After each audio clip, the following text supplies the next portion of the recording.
புனித வெள்ளி இறை அன்பின் மாபெரும் வெளிப்பாடு. கிறிஸ்துவில் பிரியமானவர்களே, நமது கண்களில் எந்த கண் முக்கியமானது? வலதா இடதா? கேள்வியே தவறாக இருக்கும் பொழுது அதற்கு நாம் சரியான பதிலை கொடுக்க முடியாது.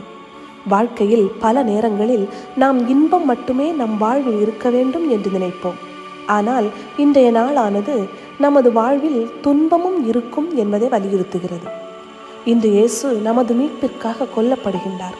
புனித ஞாயிறு அன்று ஓசானா பாடிய மக்கள் இன்று இயேசுவை சிலுவையில் அறைந்து கொள்கிறார்கள். நமது பாவங்களுக்காக துன்பங்களை அனுபவித்து நாம் இன்பமாக வாழ தன்னையே தந்திருக்கின்றார் நம் ஆண்டவராகிய இயேசு கிறிஸ்து. அவரை போன்று விசுவாசத்திற்காக, பிறருக்காக நம் உயிரை கொடுக்க நாம் தயாராக இருக்கின்றோமா? இல்லை, நமது வார்த்தைகள் மற்றும் செயல்கள் மூலம் இயேசுவை மீண்டும் சிலுவையில் அறைந்து கொள்கிறோமா? தியானிப்போம்.